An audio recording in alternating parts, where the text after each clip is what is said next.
스님이 이제 책 이 순간을 봐도 참 기막힌 사연들이 많은데요. 이제 이곳에서 보낸 분들 가운데 가장 기억에 나는 사연을 가진 분 좀 소개 좀 해주실랍니까? 여기에서 우리 아주 독실한 이제 그 불자인 우리 거사님의 죽음이 저는 늘 그 제 마음을 떠나지 않는데 이분이 그 루게리병 환자인 거예요. 루게리병. 그래서 그 루게리병을 거의 한 16년을 앓으신 거예요. 너무 오래 앓으셨죠. 그러니까. 그래서 나이가 그분이 임종하실 때는 50대 중반이었는데 당신이 루게리병이 30대 말쯤에 왔답니다.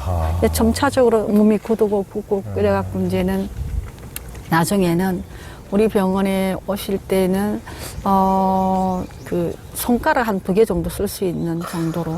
그래서 이제 그분이 갖고 있는 재산이 뭔가 하면 노트북이에요. 노트북이 하나 있는 거예요. 그 노트북을 갖고 그 손가락 움직일 수 있는 2개의 손가락을 가지고 자기가 듣고 싶은 법문이나 수행 방법이나 이런 것을 그 인터넷 속에서 다 이렇게 볼 수가 있는 거예요. 그래서 손가락 2개로. 네, 손가락 2개로. 그래서 그 힘든 루게리병을 앓으시면서도 하루도 빠짐없이 새벽에 예불을 하는 거예요. 켜놔놓고 병원에서. 네.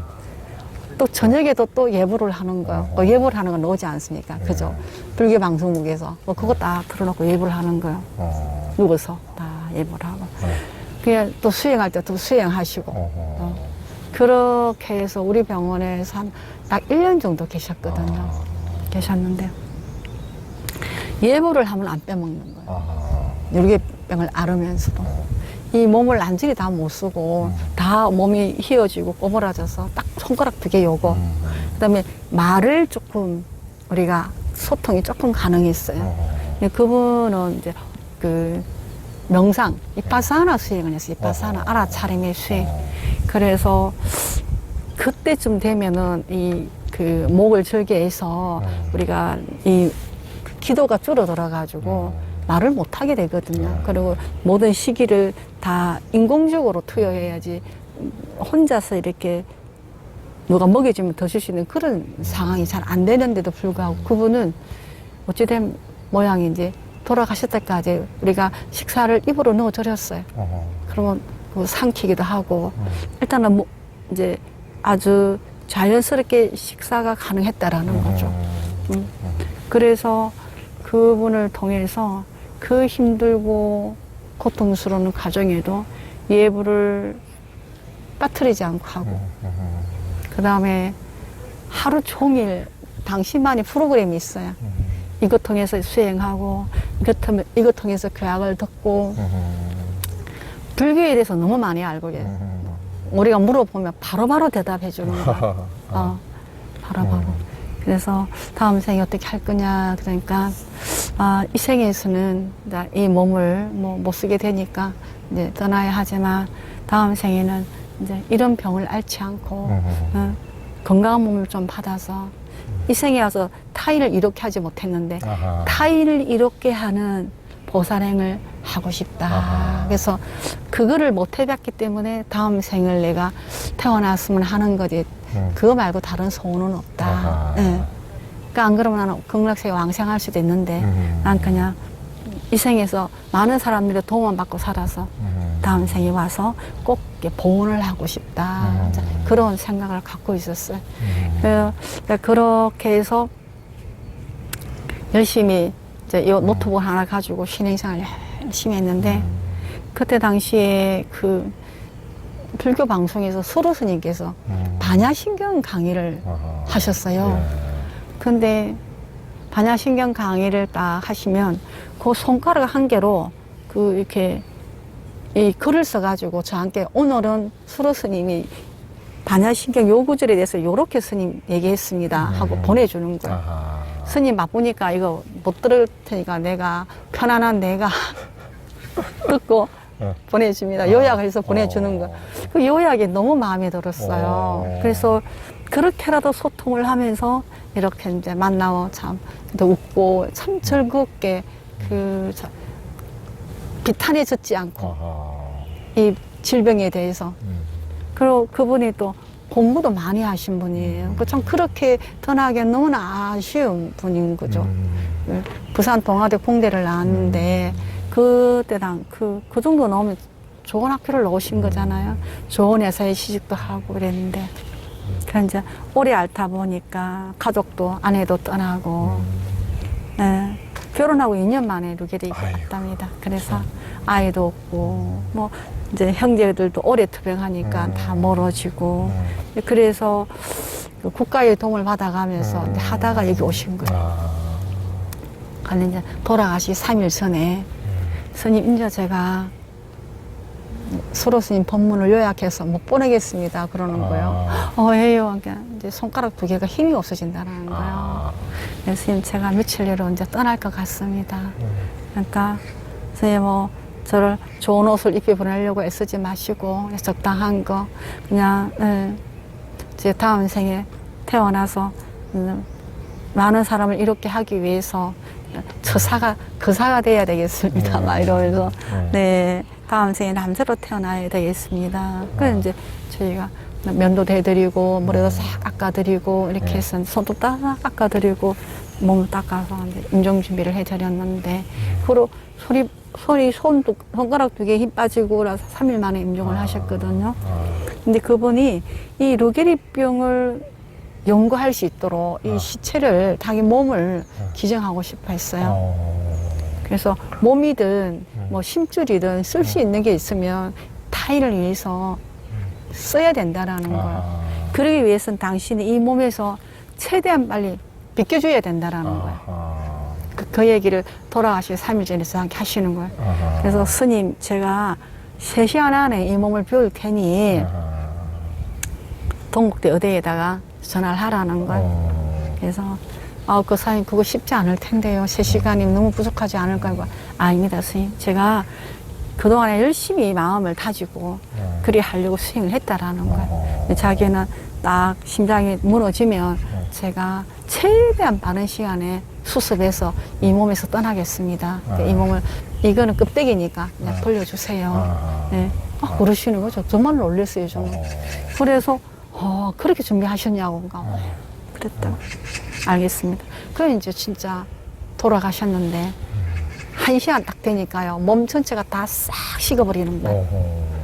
그리고 완전히 그냥 몸의 모든 근육이 쫙 풀리면서 이완이 탁 돼버리는 거예요.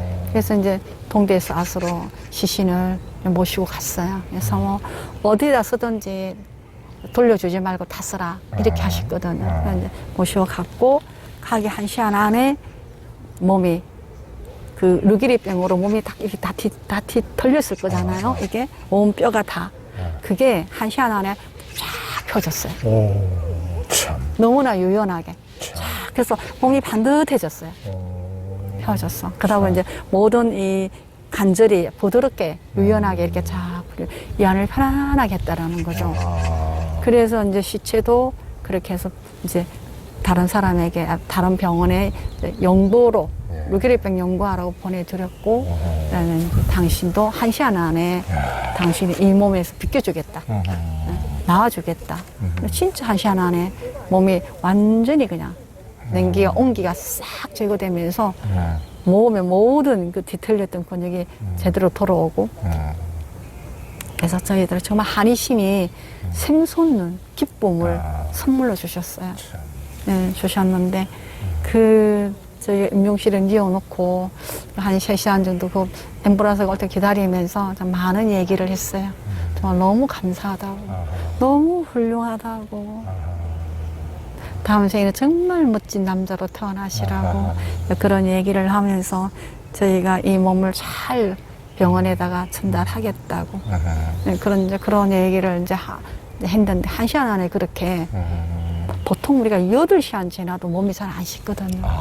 온기가 뭐 어떤 사람은 10몇 시간 지나도 안 없어져요. 그래요. 네. 보통 사람들이 딱 돌아가실 때 딱 경직되기 때문에 몸이 딱 오그라붙거든요. 근데 이게 잘 풀리지 않아요.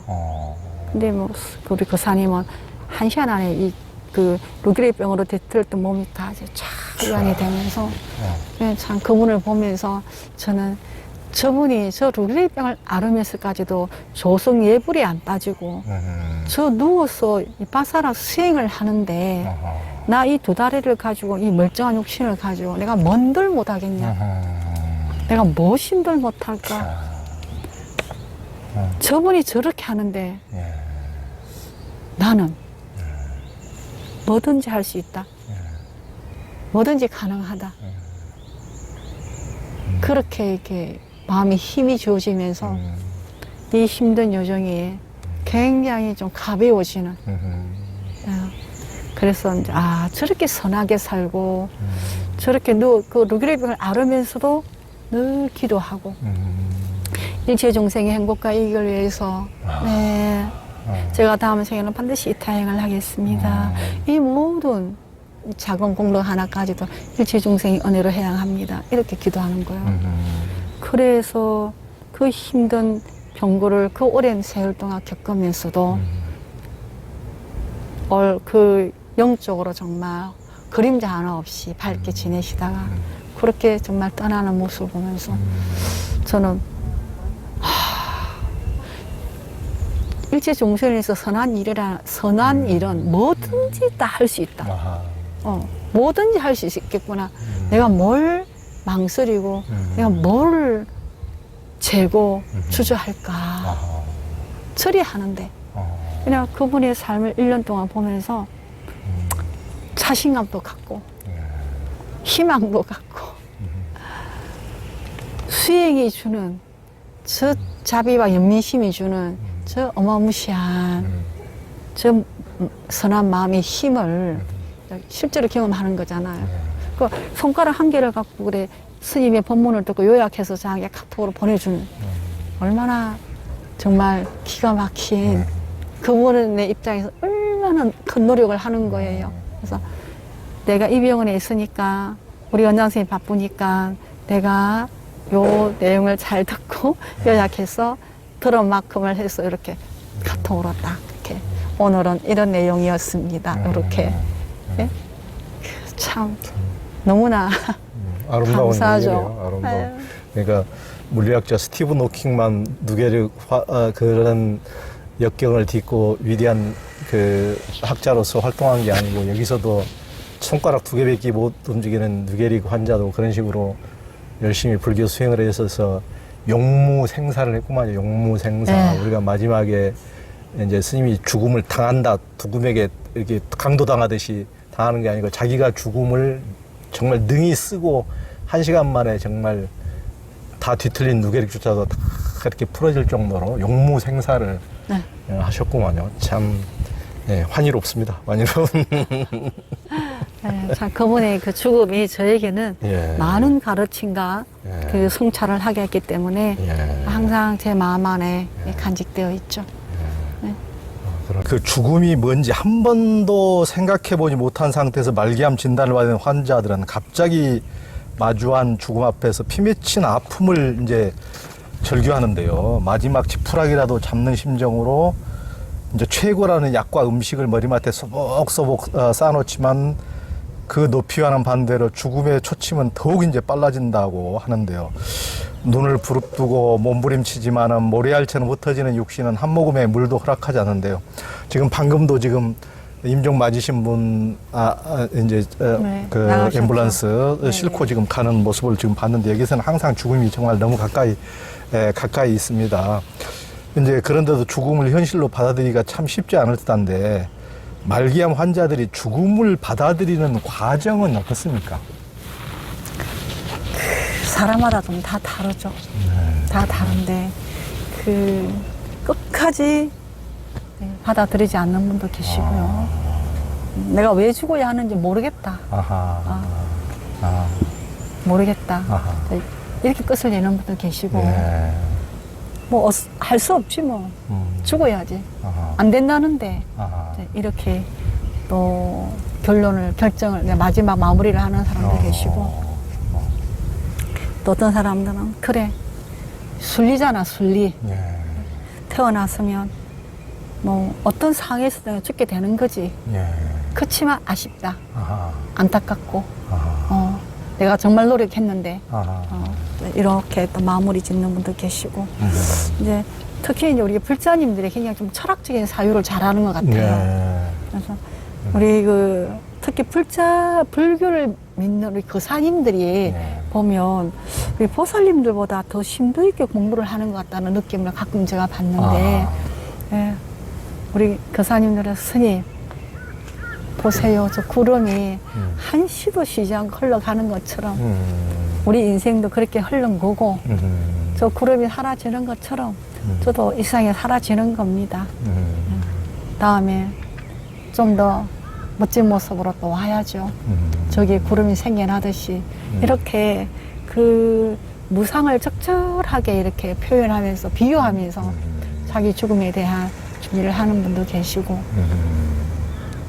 예, 그런 사람은 참 드물지만 특히 우리 이제 그 불교를 통해서 수행하거나 교학을 공부했거나 이런 우리 거사님들이 좀 여여하게 죽음을 이렇게 이제 수용해가는 그런 과정이 있죠. 예. 이제 도리어 이제 저에게 질문하는 분들이 많습니다. 지금 죽음이 뭡니까? 이렇게. 도대체 죽음이 뭐라고 생각하십니까? 와, 이렇게 물어요. 네. 그럼 전 도리어 거사님은 죽음이 뭐라고 생각하십니까? 아니, 내가 모르니까 묻잖아요. 스님은 이때 평생에 출가 지금까지 그거 했다며 빨리 말해보소 막 이렇게. 네. 그래서 제가 얘기하죠. 죽음, 내가 지금까지 보고 듣고 느끼고 공부한 내용의 죽음은 태어나는 과정은 옷을 입는 과정이라고 생각이 들고 죽음의 과정은 입었던 옷을 벗는 과정이라고 생각이 들더라. 근데 이거를 어떤 사물의 비유를 하자면 나는 죽음은 다리와 같고 배와 같고 여기서 저기를 건너가고 저기서 여기를 건너올 수 있게 하는 어떤 도구에 불과하다고 나는 생각한다. 그래서 죽음은 도구다, 도구. 이 도구가 없이는 우리가 다시 태어날 수 없기 때문에 이 도구는 모든 존재에게 꼭 필요한 거야. 반드시 필요한 거지. 그래서 죽음이 있는 겁니다. 만약에 죽음이 없다 한다면 그 삶이란 해라마 우리가 100년, 200년, 300년 살아봐라마 어찌 되겠나 내게 우리 모습이 이 세상은 어떻게 돌아가겠나. 근데 적절한 때의 죽음이라는 이 도구가 나타나서 우리로 하여금 이 다리를 건너서 저쪽에 갔다가 다시 이쪽으로 다시 건너올 수 있게 하는 막 기가 막힌 도구가 아니냐. 이 죽음이란 도구가. 그래서 나는 매우 이것이 희망적이고 이 도구에 대한 가치는 그 어떤 거하고도 비교할 수 없다고 생각이 든다. 이제 그러면 환자들이 그러면 스님은 뭐 스님이 죽음에 대해서 어떻게 생각하십니까? 막 이렇게 저한테 인터뷰를 합니다. 나도 언제든지 어떤 상황에서든지 나도 죽는다. 내 죽음 역시 여기서 저기를 건너가는 다리에 불과하다. 다리. 배에 불과하고 다리에 불과하지. 그것이 우리의 존재를 완전히 이상에서 이렇게 단멸하게 하는 어떤 역할을 하는 것은 아니다. 우리가 똑같은 몸으로 돌아올 수는 없지만 우리가 지은 그 공덕과 우리가 지어놓은 까르마에 의해서 또 다른 모습으로 세상에 돌아올 수 있는 기회를 죽음이 있기 때문에 가능한 거 아닌가라고 이제 얘기를 하게 되죠. 그래서 여기 오시는 환자분들은 도리어 저한테 막 질문을 합니다. 죽음이 뭡니까? 죽음 어떻게 됩니까? 막 이렇게 예, 아주 그 저항적이면서도 예, 아주 저돌적인 질문을 하시죠. 그러니까 여기 와서 아까도 이제 죽음이 앰뷸런스에 오늘 돌아가셔서 실려가는 모습도 보고 저기에 말기암 환자들이 저기에 지금 휠체어에 두 분이 앉아서 네. 지금 참 빼빼 마른 몸으로 지금 말씀을 나누고 계시는 모습을 우리가 스님하고 저하고도 지금 앞에 지금 보고 있는데 삶이 죽음이라는 게 없다면 이 유한하지 않고 무한하고 영원하다면 이렇게 삶이 이렇게 가치 있고 그렇지 않겠죠. 네, 어떻게 되겠습니까? 우리가 안 죽고 만약에 계속 물질이라 늙어가고 낡아가고 쇠퇴해 갈 건데 이 목숨이 끊어지지 않고 계속 이게 유지된다 그러면 정말 쓸모없는 쓰레기는 재활용이라도 할 수 있지만 우리는 재활용도 할 수 없고 계속 늙어간다 그러면 아무런 가치도 없고 뭐 어찌 그렇죠. 되겠습니까? 이 진짜 세상이 그죠? 아, 그런 걸 생각하면 죽음이 있는 게 정말 다행스러운데 내가 원할 때 이 죽음이 오지 않는다는 거죠. 예. 아, 그렇죠. 문제는. 그렇죠. 네. 그러니까 자기가 선택할 수 있는 게 아니고 언제든지 불현듯 올 수 있기 때문에 언제든지 준비해 있지 않으면은 정작 그것을 맞았을 때 전혀 대처하지 못하고 정말 당황하고 황당하게 그냥 끌려가듯이 개 끌려가듯이 그렇게 가버릴 수도 있다. 그러는 거죠. 그래서 이제 우리가 항상 그것을 준비하는 이제 자세를 갖춰야 된다는 겁니다. 능행스님이 이제 걔는 끌려갈 때 소리라 지르죠. 반항이라도 하죠. 그러니까. 네, 우리 사람은 그것도 할 여지가, 여유가, 상황이 안 될 수가 훨씬 많습니다. 그러니까. 능행스님은 이제 수많은 사람들을 저 세상으로 보내면서 이제 살 때 잘 살지 못하고선 잘 죽을 수 없다는 철칙을 깨달았고 그것이 죽음이 안겨준 최고의 선물이었다는데 그게 무슨 말씀이십니까? 이 바로 이제 인과응보의 법칙이죠. 그래서 누가 뭐를 하든 간에 내가 내 삶을 어떻게 살아내느냐에 따라서 내 삶의 질에 따라서 모든 것은 그게 값으로 나타나는 거니까 내가 어떻게 살아에 따라서 지금 현재의 삶도 죽음도 그 다음 생도 그거랑 다 연결이 되는 거죠. 지금 이 순간의 삶이 이 순간에 마음을 일으키는 것, 이 순간에 마음을 일으키고 행동하는 거, 말하는 거 모든 것들이 다 그 다음 순간, 그 다음 순간과 다 연결되어 있다라는 거죠. 그것들의 질과 질적 추락이나 질적 향상이나 모든 것과 관련이 있기 때문에 지금 이 순간이 너무나 중요하다. 지금 이 순간의 마음과 이 순간의 나의 행위와 이 모든 것들이 바로 다음 순간하고 연결이 되기 때문에 매우 중요하다. 그래서 인과응보의 법칙은 너무나 엄중하고 0.01mm도 틀리지 않는다라는 거죠. 이게 무서운 겁니다. 그러니까. 네. 그러니까 삶에서 제대로 살지 못하고 또 마음을 잘 추스리지 못하면 죽어가는 순간에도 마음을 잘 추스리기 어렵고 삶에서 잘 수행을 해서 마음을 잘 여법하게 해야 죽는 순간에도 여법하게 이렇게 여유하게 이제 갈 수가 있다는 그것도 다 인과응보의 이제 철칙에 이제 어긋남이 없는 얘기죠. 한국인들은 참 열심히 산다고 하는데요. 먹고 살기 위해 자식들 키우기 위해 애쓰고 살다가 갑자기 말기암 진단을 받으면 벼락을 맞은 것 같은 충격에 빠진다면서요. 어떻습니까? 그러니까 그분들이 처음에 그렇게 말기암 진단을 처음 받았을 때 그렇게 황당해 하면서 스님한테도 이제 스님이 무슨 죄 있는 것도 아닌데 스님한테 이제 화내듯이 내가 뭔 죄를 지어서 이런 식으로 제가 왜 이 벌을 받아야 되죠? 하여튼 그렇게 말씀하시는 분도 꽤 있으시죠. 이제 우리가 투병을 적어도 3년, 5년, 10년 이렇게 했으면 그 세월 동안에 내가 언젠가 죽겠다 이렇게 이제 마음을 갖지만 그게 아니라 어떤 환자처럼 오늘 병원에 갔는데 뭐 말기 진단을 바로 받아서 뭐 약도 못 한다, 수술도 못 한다, 뭐 방사선도 못 한다, 아무것도 할 게 없다. 그럼 뭘 해야 되냐?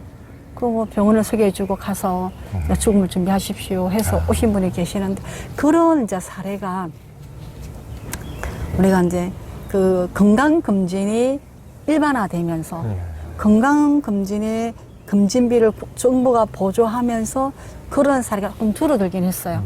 그 기본적인 건강검진을 통해서 그 암이 빨리 발견되고 또 치료도 가능하고 이런 게 좀 많이 줄어들긴 했는데 그래도 역시 지금도 가서 바로 말기 진단을 받는 사람이 많다라는 거죠.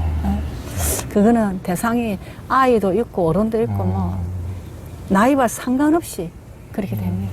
그러니까 그랬을 때 만약 아이가 병원에 갔는데 말기 진단을 아이가 어지럽다 해서 병원에 갔더니 우리 아이가 뭐 백혈병 말기라든가 뇌종양 말기라든가 이런 진단을 받으면 아이는 어려서 잘 모르지만 부모들이 완전 팬이 오는 거죠. 그렇죠. 완전히 그냥 뭐 이 정신적인 어떤 그런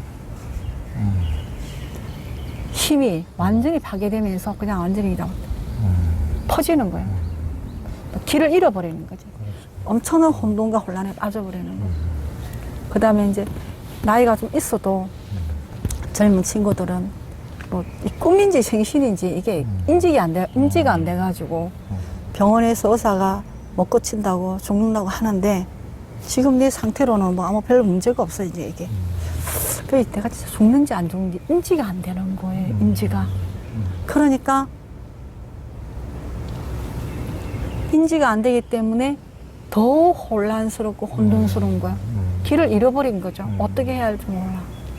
그래서 이제 그렇게 갑자기 말기 진단 받는 사람들이 혼란과 혼돈 속에 길을 잃어버린다. 그러면서 점차적으로 몸에 증상이 나타나고 문제가 발생이 느껴질 때 그때는 이제 너무 어처구니가 없는 거죠. 어처구니가 없을 뿐만 아니라 정말 기가 막히는 거죠. 이게 뭐, 세상에 이런 경우가 있는가. 어떻게 이럴 수가 있지. 어떻게 나한테 이런 경우가 있을 수가 있나. 그러니까 부처님도 원망하고 세상도 원망하고 주변 사람도 원망하고 또 그 기독교 믿는 사람은 하느님도 원망하고 다 그러겠죠 이제. 뭐 원망에 앞서서 그 원망하는 사람은 좀 여유가 있는 사람입니다. 그래요? 예. 누군가에 원망하는 사람은 좀 여유가 있는 사람이고 그냥 딱 말기 진단을 받으면 너무 어처구니가 없다. 너무 기가 막힌다. 그냥 망념사실한 거예요. 이게 말이 되나? 이게 무슨 청청날벼락 이게 날벼락도 이런 게 없다. 뭐 말이 돼 이게? 이게 무슨 말이야 이게? 이게 뭔 일이야? 이거 꿈이지 꿈. 이거 꿈이야 이거는. 꿈이지. 이게 어떻게 현실이 될 수 있나? 주로 그냥 한 70대 미만은 한 20대에서 70대 미만은 다 반응이 이게 말이 되나? 이게 꿈이지. 이게 말이 안 된다 이거는. 있을 수 없는 일인 거야. 있어서도 안 되고 있을 수도 없는 일이 일어난 거야. 그러니까 이거를 인지가 안 되는 거지. 그러니까 그 다음 그 상태에서 계속 인정을 안 하고 막 이제 벼락 맞은 것 같은 기분으로 그냥 그 상태에서 그냥 돌아가신 분들도 있으시고. 그럼요. 네. 그러다가 막 어영부영 하다가 그냥 임종을 하게 되죠. 그러다 이게 또 하나의 현상을 말하면 갑자기 길을 가다가 호랑이가 쫓아오는 것 같아. 호랑이가 잡혀먹는 것 같은 거예요. 길을 갔는데 잘 가고 있었는데 갑자기 호랑이가 나타나서 내가 달리게 되는 거지. 막 달리고 싶은 대로 달리는 거야. 근데 결국에는 뒤따라오는 호랑이와 함께 순식간에 잡혀먹는 거죠. 그러니까 죽음이 호랑이와 같이 달려든다. 찰나지간에. 이게 무슨 경향이 있겠어요? 그냥 돌아가시는 거죠. 그래서 아무런 준비도 못하고 수습도 안 되고 뭐 아무것도 안 되고 그냥 그 상태로 그냥